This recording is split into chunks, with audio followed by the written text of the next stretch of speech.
오늘 예배를 통해서 우리의 생명과 소망이 되신 주님을 진심으로 찬양합니다. 찬양합니다. 생중계로 들어오시는 모든 분들 마음과 뜻을 다하여 주님을 찬양할 때 주님이 길을 열어주시는 것입니다. 자, 오늘부터 이 온전함을 사모합니다 시리즈가 시작되는데, 이 시리즈를 시작하면서 제가 기도하는 가운데 선대의 옥하는 목사님께서 제자훈련에 미쳐야 된다는 광인론을 가지고 한국교회 귀한 사역을 우리가 감당하도록 은혜 주셨다면, 이제 포스트 코로나 이후 시대에는 이 온전론, 온전함의 은혜를 가지고 한국교회 앞에, 시대 앞에 잘 쓰임받는 축복을 허락하여 주옵소서. 그런 마음이 들었고, 그런 마음이 들 때 가슴이 막 뛰고 설레고 그랬는데, 우리 성도님들에도 그런 은혜 주시기를 바랍니다. 자, 지난 하반기 동안에 우리는 돌아오면 회복된다는 스가랴의 말씀을 통하여 많은 은혜를 받았습니다. 그런데 돌아오면 회복되는데, 그렇다면 회복의 구체적인 모습, 회복의 구체적인 그림, 회복의 구체적인 알맹이가 뭘까? 자, 그런 생각을 하면서 회복의 구체적인 형상은 온전함이 진정한 회복이다. 그래서 스가랴서의 결론이 온전함이 아닐까 하는 그런 생각도 해보았습니다. 이런 의미에서 온전함은 우리의 올바른 방향이자 회복의 에센스이자 열매라고 말할 수 있습니다. 만약에 우리가 회복된 것이 온전함으로 나아가지 않는다면 그 회복은 물에 물 탄 듯 유야무야 될 수 있겠죠. 또 과거로 회귀할 수도 있는 것입니다. 제가 은혜 게시판을 보니까 이번 온전함 시리즈에 대해서 성도님들이 기대를 한다, 그런 내용을 보았는데, 그거 보면서 제가 아주 부담이 됐어요. 굉장한 부담이 됐어요. 그래서 제가 이런 생각을 했습니다. 이번 시리즈는 저 혼자 일방적으로 말씀 전하지 말고 우리 같이 하십시다. 제가 좀 사투리 쓰겠습니다. 같이 하입시다. 같이 우리 같이 말씀 보면 같이 기도하면서 같이 참여하면서, 그래서 모든 우리 메시지에는 앞으로 액션 플랜이 있을 것입니다. 같이 참여하십시다. 그럴 때 하나님께서 이번 시리즈를 복 주시기를 바랍니다. 그렇게 될 것입니다. 자, 이번 시리즈를 하게 된 배경은 한국교회 교회 역사의 배경이 있고, 우리 교회 사명을 제가 좀 생각해 보았어요. 여러분, 한국교회는 수천 년 내로는 민족 종교를 100여 년 만에 바꾼 나라입니다. 특별히 우리는 6.25에 또 8.15에 그리고 이 고난, 일본 식민지 시대에 고난과 고통의 시기를 지나면서 일본 교회가 생각하는 교회라면, 띵킹 철치라면, 한국 교회는 서퍼링, 고난과 고통을 이겨낸 교회예요. 그래서 한국 교회 여러분들 그 전에 외국에서 올 때 김포공항에서 내렸을 때, 김포공항에 내리기 전에 밤에 보면요, 서울의 곳곳마다 십자가, 네온사인 십자가가 반짝반짝했어요. 그걸 누가 시니컬하게 비난하는 사람도 있지만 한국교회의 큰 축복이에요. 아멘. 일본 가보세요. 십자가를 발견 못해요. 간혹 일본에 가면 십자가 있긴 한데, 그게 호텔 내에 있는 웨딩 채플이에요. 그러니까 결혼식 장소에 십자가 그것만 있는 거예요. 따라서 한국 사회에 지나간 압축된 우리 고도 산업화, 고도 성장과 또 민주화, 이런 것들이 사실은 한국 교회의 은혜가 뒷받침되어 있었기 때문에 이런 축복을 받았다고 확신합니다. 여기에 대해서는 여러분 일체 누가 뭐라든 간에 우리가 분명한, 하나님께서 한국 교회에 복 주시고 한국 교회와 함께 한국 사회는 발전했다고 생각하면 되는 거예요. 두 번째, 우리 교회 사명은 뭐예요? 예수님의 온전한 제자가 되어 세상을 변화시키는 생명의 공동체예요. 예수님의 온전한 제자가 되어 세상을 변화시키는 성령 충만한 생명의 공동체가 우리 교회의 사명이에요. 예수님의 온전한 제자가 되는 것이에요. 그래서 오늘 제가 이 온전함으로 초대합니다, 이렇게 말씀을 이렇게 제목을 붙였는데요. 이 말씀을 같이 하면서 설명절 때 청량리나 서울에서 옛날에 기차표 사가지고 막 가슴에 설레고 그랬잖아요. 그런 마음으로 오늘 이 온전함의 온전함을 사모하는 영적 KTX에다가 같이 우리가 몸을 싣고 함께 달려가십시다. 그리고 앞으로 이제 한 6개월 정도 하면서 7월 11일 날 마지막 마무리를 할 터인데, 지금 마음속에 before와 after를 잘 한번 생각해. 내가 오늘 이 말씀 들을 때 이때 시기와 7월 달에 이제 6개월 지나고 난 다음에 내가 얼마나 변화되었는가. 여러분 헬스클럽에 가가지고 내 몸 좀 조절하기 위하여 before와 after, before 배가 이렇게 나와. 근데 애프터는 다 이게 뭐 우리 시대는 안 되지만 이 복근이 형성되고 말이죠. 그런 것처럼 온전함의 비포와 애프터가 여러분들에게 측정되기를 원합니다.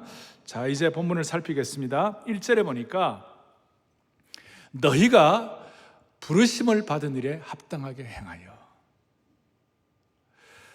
처음 예수님 앞에 예수 믿고 부르심을 받을 때에 처음 부르심을 받을 때부터 합당하게 행하라. 그렇게 해서 2절 3절에 합당하게 행하는 것이 뭐냐면 겸손, 온유, 오래 참음, 사랑, 서로 용납, 성령이 하나 되게 하신 것, 이 모든 것들.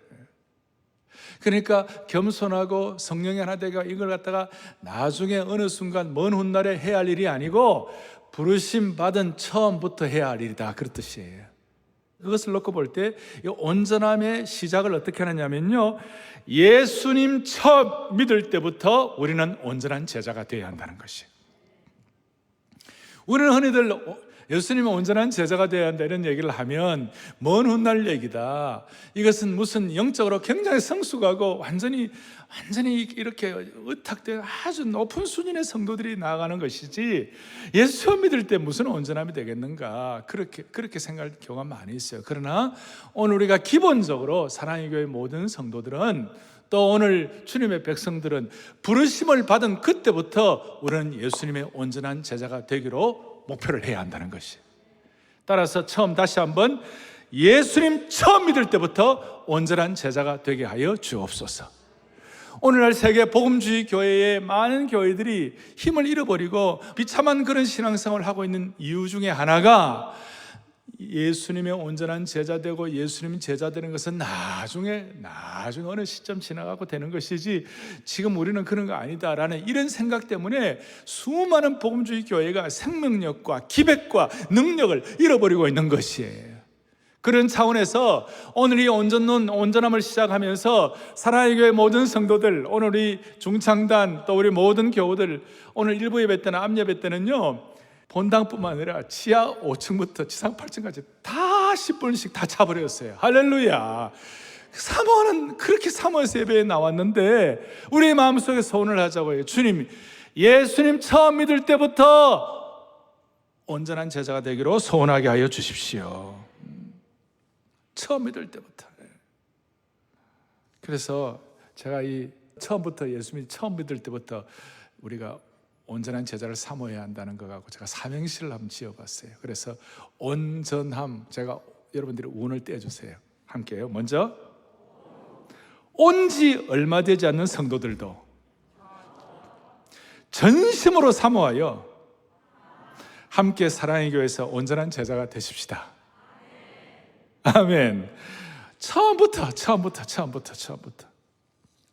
자, 그런데 현실은 우리 자신을 돌아보면 오늘도 상처받고, 우리 가운데 지금도 오늘 이혼해야 되나 말아야 되나, 이혼할까 말까, 가정적으로 힘들어하고 경제적으로 힘들어서 막 인생 그냥 때려치울까, 그런 사람도 없잖아 있어요.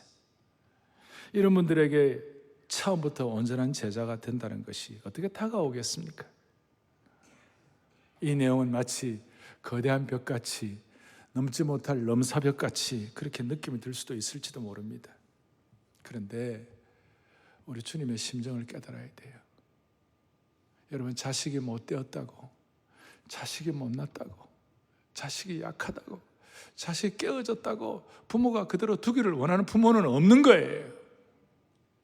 오늘 주님의 마음은 우리의 연약함과 부족함 때문에 나가 떨어지는 것이 아니라, 우리가 좀 부족하고 못되었다 할지라도 예수님의 온전함을 사모하고 주님을 닮아가고 예수님의 온전한 제자 되는 길을 주님이 원하시는 줄 믿으시기를 바랍니다. 본문을 좀 더 살피겠습니다. 11절에 보니까 하나님이 어떤 사람은 사도로, 어떤 사람은 선지자로, 어떤 사람은 복음 전하는 자로, 어떤 사람은 목사와 교사로 삼으셨다. 여러 해석이 있지만 한마디로 말하면 사람마다 은사를 주셨어요. 어떤 사람은 복음 전하는 자의 은사를 주시고, 어떤 사람은 티칭의 은사를 주시고, 사람들마다 은사를 주셨어요. 그 은사를 주신 이유가 뭘까? 어떤 사람은 오늘 찬양의 은사를 주시고, 보이는 자의 섬김의 은사를 주시고, 수많은 은사를 주셨는데, 한마디로 말하면 여러분과 저 각자에게 은사를 주신 이유가 무엇일까?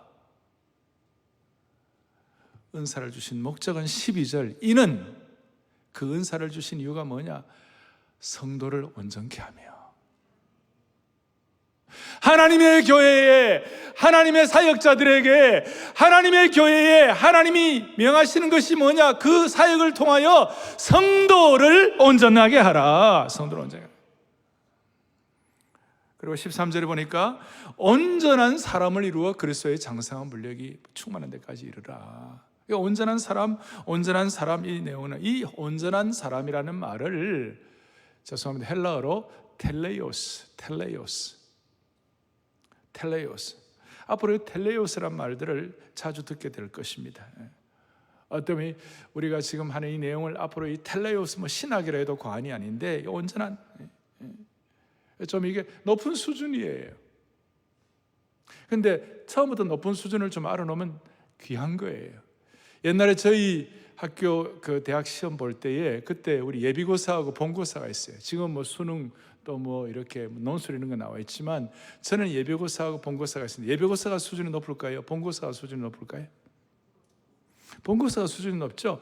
본고사를 잘 공부하게 되면 예비고사는 객관식이에요.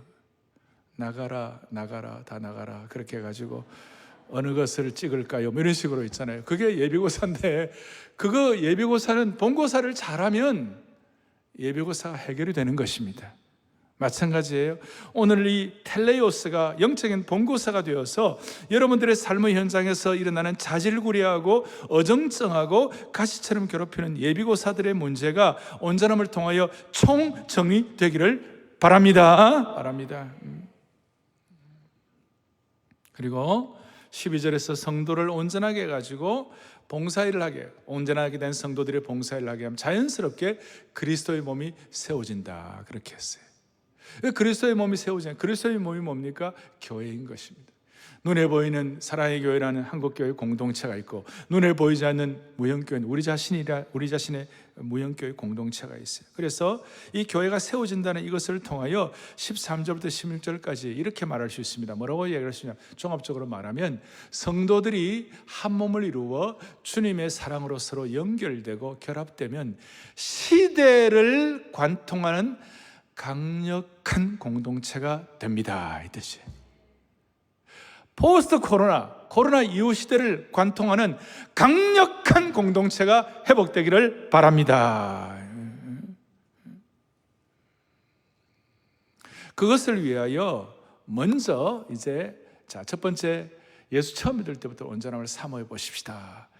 영적인 본고사부터 한번 올라가 보십시다. 그렇게 한번 생각하고, 두 번째로는 이 온전함의 축과 기준이 있는 것이에요. 뭐가 있다? 온전함에 뭐가 있다고요? 축과 기준이 있다. 13절과 15절에 보니까 두 번이나 반복되는 것이 있는데, 예수 그리스도라는 말씀이 두 번이나 반복되는 거예요. 예수 그리스도, 온전함의 축과 기준이 주님이신데, 주님의 기준이 이 정도는 우리가 웬만큼 다 알 수 있을 그 내용이지만, 그러나 이 기준이 어떻게 우리 실력과 능력을 이룰 수 있는 거예요? 이거는 어떻게 보면 진짜 불가능한 것 같이 보여요. 예수님의 장성한 분량대로 자라가라. 머리는 곧 그리스도시니라. 그리스도께로 초점을 맞추고 자라. 축과 기준이 주님이신데, 그러나 더 보이지 않는 기본적인 축과 기초가 있는 것이에요. 그것이 뭐냐면, 그냥 아무것도 없이 우리로 하여금 주님의 그 기준을 닮아가라, 그렇게 하지 않으시고, 기본적으로 우리에게 축과 기초를 주셨는데, 그것이 뭐냐면 7절과 8절에 이렇게 나왔어요. 7절에 뭐냐면 우리 각 사람에게 그리스도의 선물의 분량대로 은혜를 뭐예요? 주셨어요. 그 다음 두 번째로 사람들에게 선물을 주셨다 하도다. 그래서 영어로 보면 He gave. 하나님이 gave. 하나님이 주셨다. 먼저는 은혜를 주셨다. 두 번째는 선물을 주셨다. 근데 이 주셨는데 주님이 주신 은혜와 선물의 수준이 뭐냐? 퍼펙트하다. 완벽하다는 것입니다. 주님이 우리에게 주신 은혜로 주신 선물이 완벽한 줄로 확신합니다. 우리에게 주신 은혜가 또 완벽한 줄로 믿습니다. 그래서 주님의 이 완벽함은 어떻게 되느냐? 우리를 향한 피의 보혈의 공로의 은혜를 통하여 우리를 향한 주님의 희생과 구원의 역사가 완벽하다. 그래서 이걸 뭐냐면 perfect sacrifice. perfect sacrifice. 완벽한 희생을 주셨다. 완벽한 구원을 주셨다. 완벽한 선물을 주셨다. 완벽한 은혜를 주셨다. 완벽한 어토먼트라고 그래서 완벽한 대속의 은혜를 우리에게 베풀어 주셨다. 따라서 우리가 예수 그리스도를 온전하신 주님을 닮아간다 그랬을 때 아무것도 없이가 아니라 완벽한 선물과 완벽한 은혜의 축 아래에서 우리가 주님을 닮아가게 되는 것이다. 여러분이나 저는 또 이런 영적인 은혜뿐만 아니라 우리의 속성 가운데 희미하지만 우리의 본능 가운데 그래도 좀 더 나은 인격, 좀 더 나은 성품을 추구하는 본성이 있어요. 예를 들어서 누가 우리 보고 너 못된 놈이야, 너 못돼서 그러면 진짜 못된 사람이라도 기분 나빠요. 그죠? 에? 당신은 정말 나쁜 사람이야, 당신은 정말 문제 있다, 당신은 정말 잘못되었다 이런 얘기를 하고 당신은 어리석은 사람이라 그랬을 때 내가 왜 어리석냐고 그런 반응을 하는 경우가 많이 있잖아요. 그거 뭐냐면 우리 내면의 가운데는 그래도 조금 더 나은 인격, 나은 인성을 원하는 그런 속성이 있는 것이, 이게 우리 속에 죄 때문에 흐려졌지만 하나님의 형상이 그래도 흔적이 남아있는 것이에요. 그래서 우리도 모르게 이런 더 나은 인격과 인성을 향한 우리의 본능이 있기는 하지만 이거 우리가 우리 실력으로는 안 되잖아요. 그래서 제가 완벽한 주님의 희생이 축인 줄로 믿습니다. 그런데 문제는 우리가 이 온전함을 잘 이루어가지 못하는 이유 중에 하나가 기준이 잘못되었어요. 우리가 가진 기준이 잘못되었어요. 소위 세상의 잣대의 기준을 가지고 평가하는 거예요. 우리가 착각을 하고 있는데 착각하는 이유는 뭐냐면 크게 보면 잘못된 기준을 갖고 있는 것이에요. 세상에 잘못된 기준을 갖고 있기 때문에 시작부터 잘못되었어요. 뭐냐면 세상에서 좀 온전하게 된다, 세상에서 좀 더 나은 인격이 된다 그랬을 때 세상의 기준은 뭐냐면 철저하게 비교해가지고 하는 기준이에요. 그래서 비교를 해서 내가 저 사람보다 좀 더 낫다, 소위 상대적이죠. 타인과 비교하는 비교의 성향이 우리에게 있는 것이에요. 그러니까 서로가 쏟고 사는 것이에요. 우리 속에 나쁜 비교 성향 가운데 나쁜 속성 하나가 있는데 그것이 뭐냐면 내가 아무리 부족하더라도 그래도 내보다 못한 사람들이 많지, 이 가운데 나보다 부족한 사람이 한 명이라도 있어, 이런 의식이 우리 속에 자리 잡고 있는, 이게 비교 의식이에요. 여기에 대해서 사도 바울이 고린도후서 10장 12절에 우리는 자기를 칭찬하는 어떤 자와 더불어 감히 짝하며 비교할 수 없노라.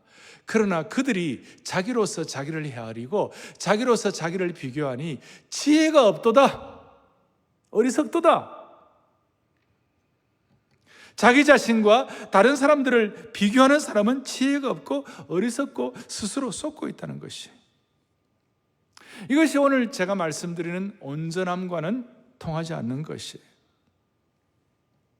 그래서 우리는, 또 바울 사도는 우리에게는 세상과 완전히 다른 기준과 축을 가지고 있다. 바울 사도는 세상과 완전히 다른 기준을 선포한 것이에요. 온전함에 대한 기준을 두 번이나 선포한 거예요. 뭐라고 선포하고 있느냐? 13절에 다시 한번 우리에게 뭐라고 말하느냐?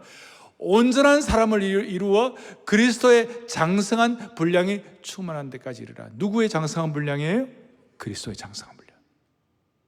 그 다음 15절에도 뭐라고 하느냐, 범사에 그에게까지 자랄지라 그는 머리는 곧 누구시라? 그리스도시라. 그러니까 예수 그리스도의 희생이 완벽하고 온전한 것처럼 우리의 온전함의 기준도 그리스도의 장성한 분량 주님처럼 그것이 기준이 되는 것이, 범사의 주님을 닮아가고 주님의 인격을 닮아가라, 그런 뜻이에요. 이게 참, 그러면 주님의 인격을 내 같은 사람이 어떻게 닮는가? 많은 한계를 느끼게 됩니다. 그런데 주님의 온전한 인격을 닮아간다 그랬을 때에 예수님의 어떤 우리와 감히 비교 불가능의 능력, 주님의 신성이 있잖아요. 폭풍우를 잠재우시고 귀신을 쫓아내시고 영계를 통치하시고, 하여튼 어떤 그런 주님의 신성적인 것을 닮아가라는 것이 아니고, 우리가 주님의 장성한 분량에 충만한 데 이르라는 것은 주님의 인성, 주님의 인격, 주님의 인성을 닮아가라는 것을 깨달으셔야 되는 것이에요. 저도 이 말씀을 준비하면서 다시 한번 각오를 했어요. 주님, 제가 감히 주님의 비교 불가능한 자연계를 점령, 이런 게 아니고, 제가 말하는 온전함의 기준은 하나님의 아들로서 완전한 사람이신, 완전한 인성을 가지신, 우리와 함께 울고 함께 웃는 감정을 가지신 그 주님이 우리의 기준이다, 이 말이에요. 그 주님의 완전한 인성과 인격을 비교하는 것이 우리가 추구하는 온전함이라는 것이. 그래서 이런 내용을, 이런 마음을 가지고 6개월을 다듬고 2년, 3년을 다듬어가면 어느 순간 주님의 인격, 주님의 인성을 점점점 닮아가서 온전해지는 하나님의 백성으로 무장될 수가 있다는 것입니다. 이 주님의 인성과 주님의 인격은 보기만 해도 은혜가 되는 거예요. 어떻게 보면 보기만 해도 닮아가게 되는 것이에요. 여러분, 그렇게 되기를 바랍니다. 가면 갈수록 저도 여러분도 주님의 인격, 주님의 인성을 더 닮아가는, 무슨 비교 불가능한 무슨 막 폭풍우 잠재우고 귀신을 쫓아내는 것이 아니라 함께 울고 함께 웃는 주님의 인성을 닮아가는 것이에요. 주님의 인성. 주님의 인성 어떤 것이 있어요? 주님의 온유함, 주님의 인격의 온유함, 주님의 내적 강함, 주님의 절제, 주님의 섬김, 주님의 즐거움, 심지어 주님의 유머. 5,000명을 앞에 놓고 놓으시고 먹을 것이 힘들어하는 사람들에게 빌립이 이 사람들 우리 물은 안 됩니다. 그래서 주님의 유머, 네가 먹을 것 주라 그랬어요. 낙타가 바늘기에 들어가는 것처럼 부자가 천국 가는 게 쉽지 않다. 주님의 놀라운 유머에 주님의 인격을 닮아가요. 주님의 인격, 온전함의 기준, 또 주님이 갖고 계시는 사명과 주님의 목표가 우리의 온전함의 기준이 되기를 바라는 겁니다. 그래서 여러분, 저는 그렇게 되고 싶어요. 완벽하지는 않지만 시간이 지나면 지날수록 주님의 인격을 닮아갈 수 있는 저희들 되기를 바랍니다. 이것을 좀 신학적으로 좀 전문화된 용어로 그리스도인이 주님을 온전히 닮아간다 할 때 이것을 spiritual formation이다, 전인적 인격 형성이다. 주님의 절제, 주님의 마음, 주님의 온유함, 주님의 섬김, 주님의 유머, 주님의 기쁨, 주님의 사명, 전인적 인격 형성으로, 그리고 예배드리는 순간뿐만 아니라 내 삶의 모든 현장에서 주님을 전인격적으로 닮아갈 수 있는 사랑의 교회 성도들 될 수 있도록 한 분 한 분 붙잡아 주시기를 바랍니다. 여러분, 내가 주님을 닮았는가 한번 스스로 질문도 해보고 때로는 다른 사람에게도 한번 물어보세요. 집사님들끼리 서로 물어보시고, 집사님 내가 주님 닮았느냐고. 대답을 안 해요. 어쨌든 이번 온전함 시리즈 우리가 막 잘 감당하면서 점점 주님의 인격과 인성 다시 갑니다. 무슨 폭풍을 잠재우는 게 아니에요. 주님의 절제, 주님의 겸손, 주님의 온유함, 주님의 마음 본받아 살면서 그 온전하심 나도 이루리. 할렐루야. 조금씩.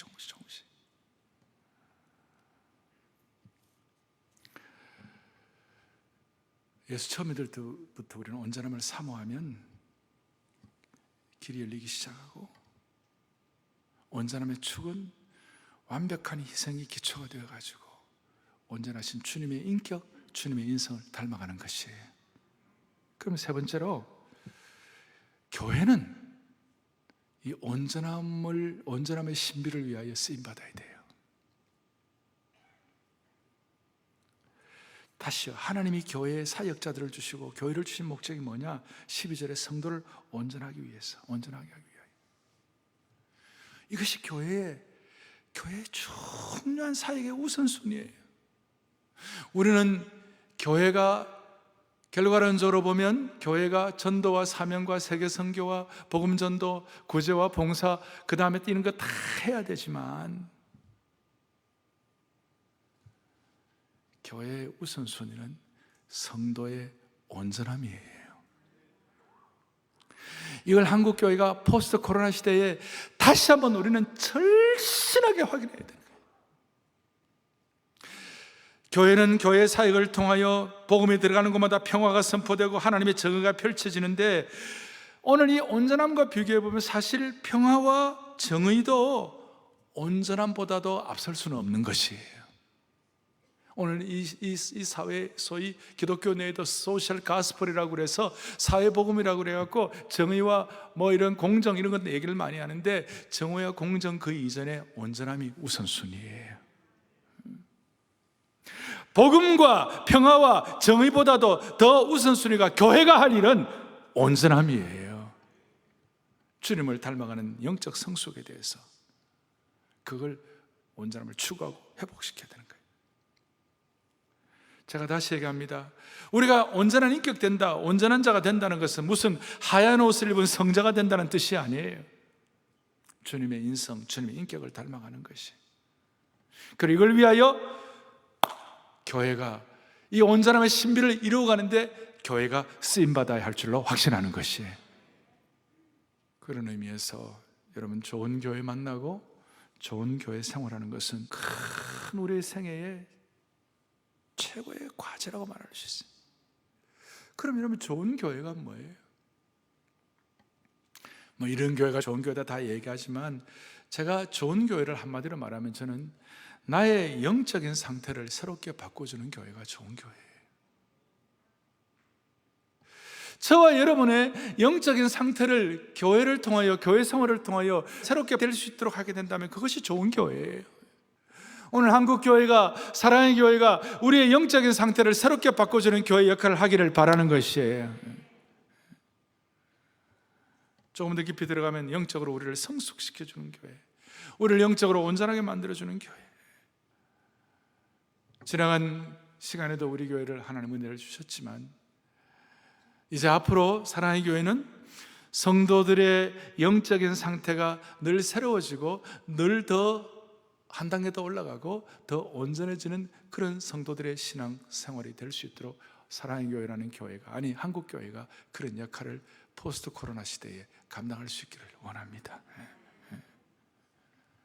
그럼 좋은 교회가 성도를 온전케 해주는 이 신비를 이해 잘하기 위하여 성도들이나 교회가 기억해야 할 것이 한두 가지 적용이에요. 첫째는 뭐냐? 적용할 것이 뭐냐? 우리의 영적인 상태를 새롭게 하기 위하여, 온전함을 위하여. 이 온전함은 여러분 잘 아시는 대로 하루아침에 이루어지는 것이 아니에요. 하루아침에 천사가 되는 것이 아니에요. 과정과 시간이 걸려요. 우리에게 과거의 습관이 여전히 남아있고 과거의 태도가 내 삶을 올가매는 것을 보면서, 야, 나 진짜 이거 어떡하냐, 스스로에 대해서 참 안타까워질 때도 있겠지만, 시간, 과정이 있는 거예요. 과정이 있다는 말은 서서히 일어나는 이 과정이 있다면 이게 단계별로 이루어진다는 것이. 예를 들어서 어린아이들도 갑자기 어른 안 되잖아요. 어린아이가 빠르면 11개월, 10개월 걸어 다니지만 늦어도 14개월, 15개월 걸어 다니고 어린아이가 되다가 그 다음에 어린이가 되고 그 다음 청소년기를 지나서 그 다음에 젊은이, 장년 세대가 쭉 되잖아요. 그래서 성경에는 영적으로 온전해지고 성숙해지는 과정을 바울 사도나 요한은 이 어린아이 시기, 그 다음 청년기 시기, 그 다음 장년기 시기, 이걸 다 이렇게 구별했어요. 교회가 성도들의 영적 상태를 새롭게 해주기 위하여 이 단계를 거치게 하는 거예요.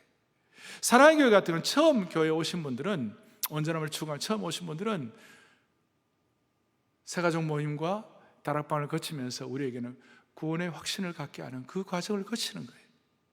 그 다음에 제자훈련과 사회훈련을 통하여 이 단계를 거치는 거예요. 그래서 제자가 되는 거예요. 또 순장반을 통하여 또 다른 영혼들을 섬길 수 있는 그런 축복을 받는 것이에요. 이제 사랑 글로벌 아카데미를 통하여 이제 그리스도의 제자들을 또 만드는 리더 오브 디사이플 메이커, 그러니까 제자 만드는 사람의 리더들을 키워야 되는 것이에요. 이 단계를 거쳐야 되는 것이에요. 내가 어떤 단계인지 우리 자신을 돌아봐야 되는 것이. 특별히 우리가 이 단계를 거치는데 오늘 첫 주일날 우리가 생각할 것, 소위 액션 플랜을 할 것이 있는데, 그것이 뭐냐면 우리가 이제 적은 일에서부터 영적인 어린아이의 일을 뛰어넘어야 돼요.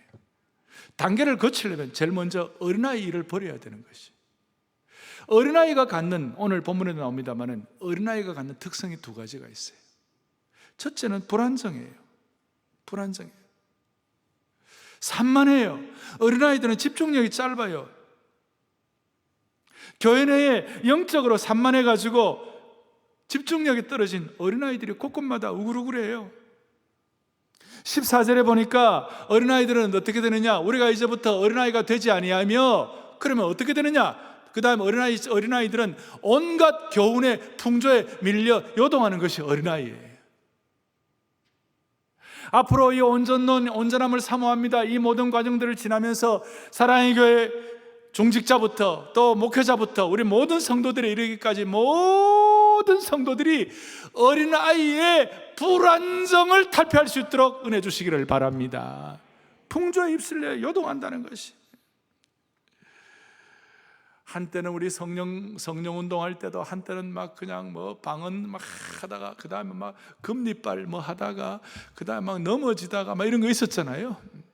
미국으로 말하면 빈야드 펠로십, 무슨 또 갈브리 채플, 그 다음에 펜사콜라, 토론토 블레싱, 이런 것들이 있었는데 한때로 가다 와다다다다 하는 거예요.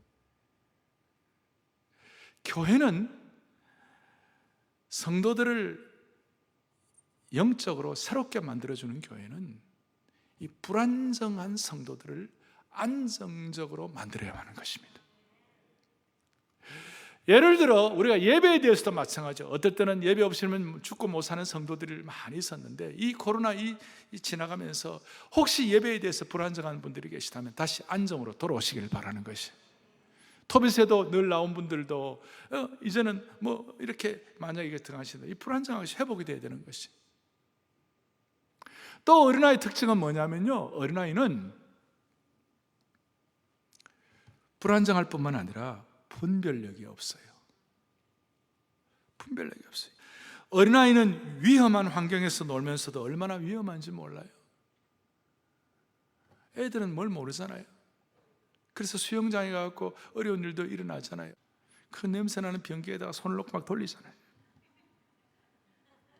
심지어 나이가 들어도 영적인 어린아이는 자기가 실족하는데도 몰라요. 영적인 어린아이는 분별력이 없어요. 대표적으로 변화되기 전에 미성숙한 베드로였어요. 베드로가 뭐래? 자기가 미성숙한 줄 모르고 자기가 분별력이 없는 줄도 모르고 뭐라고 했어요? 나는 예수님 절대로 부인 안 한다. 그런데 예수님 저주까지 한 거 보면 미성숙한 것이었어요. 오늘 예수 그리스도의 인성을 우리가 닮아가고 사모하면서 주여 어린아이의 불안정과 분별력 없음을 탈피하게 하여 주십시오. 어떻게 할 수 있습니까? 이거 어떻게 할 수 있습니까? 적용을 어떻게 합니까? 우리가 예수님의 인격과 인성을 어떻게 닮아갈 수 있겠습니까? 우리가 어떻게 불안정과 분별력 없음을 처리할 수가 있겠습니까? 우리가 할 수 있는 것과 할 수 없는 것이 있어요. 우리가 할 수 없는 것은 아까 말한 대로 무슨 하늘을 난다든지 겉으로 볼 때는 신선처럼 될 수가 없어요. 저와 여러분이 이 순간 할 수 있는 게 딱 하나예요. 그것이 뭐냐? 적게라도 오늘 말씀 가운데 깨달은 거 순종하는 것이에요. 순종하는 건 할 수 있어요. 지금 순종이 압박이 아니에요. 순종이 율법이 아니에요. 우리가 온전함을 사모하는 이 일을 가지고 앞에 놓고 이 큰 거룩한 대명제 앞에서 이것은 우리가 너무나도 이건 영광스럽고 우리에게 기회를 주시는 것이고 특권이에요. 할렐루야. 그래서 주님이 뭐라고 말씀하셨는가? 예수님이 이 온전함을 사모하는 하나님의 제자들에게 천국에 대한 올바른 걸 가르쳐 주기 위하여 요한복음 2장에 가나 혼인잔치집을 하시면서 거기에 나오는 것 중에 하나가 물로 포도주를 만들 때에 하인들에게 예수님의 어머니 마리아가 뭐라고 말씀하셨는가 하면 하인들에게 너희에게 예수님이 무슨 말씀을 하시든지 그대로 하라. 무슨 말씀을 하시든지 그대로 하라. 거기에 무슨 왜 이래야 됩니까? 그 다음에 근거가 뭡니까? 이런 식으로 하지 말고 무슨 말씀을 하시든지 주님 말씀하시면 그대로 하라. 그래서 여러분, 예수님의 말씀을 우리 입장에서 할 수 있는 대로 순종하는 것이 제일 지혜로운 것이에요. 이거 불순종하는 것이 제일 미련한 것이에요. 주여, 이 온전함을 위하여 지혜의 영을 열게 하여 주십시오. 지혜의 영안을 열게 하여 주십시오. 이런 의미에서 이 순종이 불편하다든지 순종이 압박이라든지 순종이 큰 부담이 아니에요. 예수님을 온전히 닮아가는 유일한 길이 순종이라면 그것은 축복된 것이에요. 그것은 영광이에요. 그것은 특권이에요. 오늘 이 순종을 통하여 하나님을 믿는 것과 아는 것, 믿는 것과 아는 일에 하나가 되는 출범을 할 수 있기를 바랍니다. 이 순종을 통하여 소극적으로는 어린아이 일을 처리하고 적극적으로는 15절에 사랑 안에서 참된 것을 하라. 순종을 통하여 사랑 안에서 참된 것을 하라. 이 온전함에 대한 이 우리의 사명과 우리의 이 목표가 사랑 안에서 참된 것을 통하여 이루어지기를 원합니다. 그럴 때 16절 그에게서 온몸이 각마디를 통하여 도움을 받음으로 연결되고 결합되어 각 지체의 분량대로 역사하여 그 몸을 자라게 하고 사랑 안에서 스스로 세우느니라. 주님의 몸된 교회가 연락하고 연합되어 가지고 결합되어 가지고 아름답게 세워지게 되는 것입니다.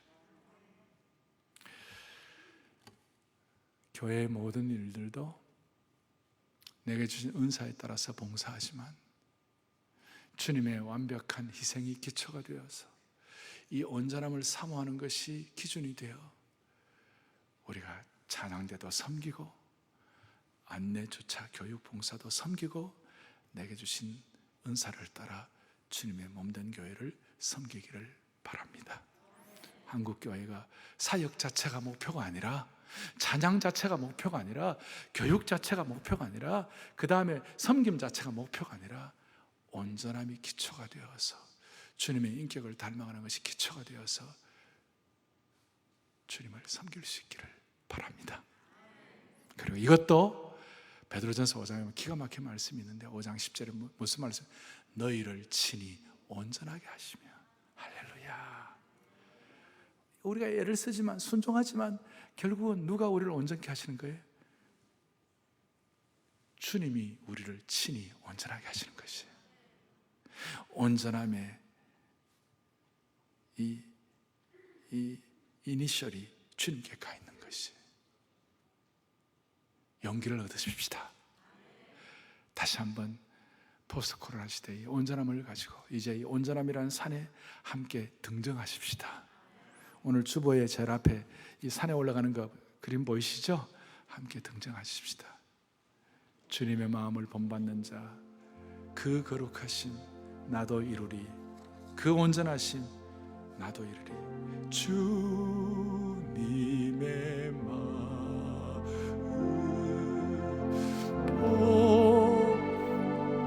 받아 살면서 그 455장 거룩한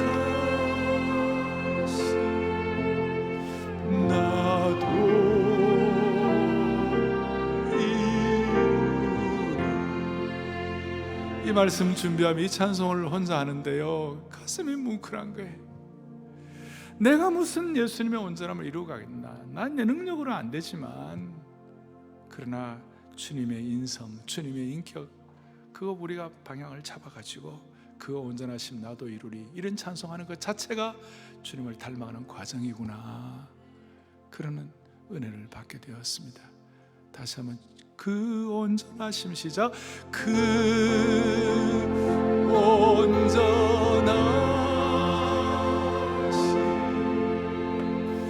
나도 이루리.